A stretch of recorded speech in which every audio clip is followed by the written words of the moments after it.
माखणी येथील स्मशानभूमीचे विस्तारित शेड बांधकाम करण्यासाठी आज भूमिपूजन झाले. हलगरा गटाचे जिल्हा परिषद सदस्य तानाजी बिराजदार यांच्या हस्ते भूमिपूजन करण्यात आले. यावेळी सावरी गणाचे पंचायत समिती सदस्य सौ विजयाबाई शिवाजी जाधव, मधुकर अण्णा माकणीकर, सुभाष पाटील शिरशंगरगा, उपसरपंच तुकाराम सूर्यवंशी, जगदीश सूर्यवंशी, मारुती बोरफळे, सखाराम गुरुजी, विष्णुकांत सूर्यवंशी, दिगंबरराव पाटील, वसंत मामा, दत्ता सूर्यवंशी, विजयकुमार सूर्यवंशी, जीवन सूर्यवंशी, तानाजी येळीकर, पिंटू सूर्यवंशी, कृष्णा सूर्यवंशी यांची उपस्थिती होती.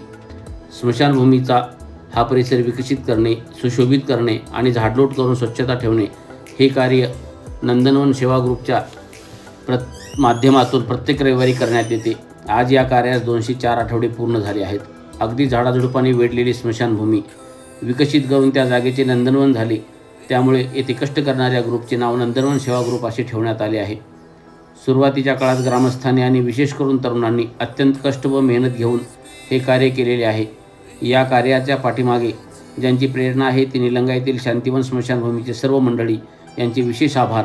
त्यांनी 2 वेळा या परिसरास भेट देऊन केवळ मार्गदर्शनच नाही तर आर्थिक मदतीचा हातसुद्धा दिलेला आहे. 10 ते 15 लोकांचा एक ग्रुप सतत सेवा कार्य देत राहिला. हे विकसित झालेले काम लोकसहभागातून आणि लोकवर्गणीतून झाले. या कार्यामध्ये तानाजी गुरुजी माकणीकर यांनी विशेष योगदान दिले. त्यामुळे एक सामाजिक कार्य इतर गावांनी सुद्धा अनुकरण करावे असे झाले. या अनुकरणातून अन्य गावामध्ये सुद्धा सुशोभीकरणाची कामे सुरू झाली आहेत. त्यामुळे ही चळवळ तयार होत आहे. ही अत्यंत आनंदाची बाब आहे.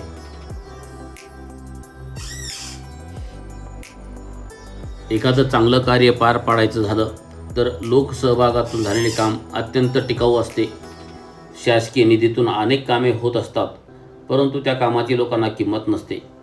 त्यामुळे कामामध्ये लोकसहभाग महत्त्वाचा असतो. माकणी गावाला सामाजिक कार्याची एक परंपरा आहे. हनुमान मंदिराच्या माध्यमातून मागच्या अनेक पिढ्यांपासून मोबदल्याची अपेक्षा न ठेवता काम करणारी मंडळी इथे आहेत. त्यातून कष्टाची आणि सेवा देण्याची एक सवय जडलेली आहे. या परिसराच्या विकासाच्या पाठीमागे गावातील सामाजिक भावना हीच कार्य करीत आहे. हे कार्य असेच यशस्वीपणे पुढे जाईल यात काही शंका नाही, कारण काम करणे हेच ध्येय आहे.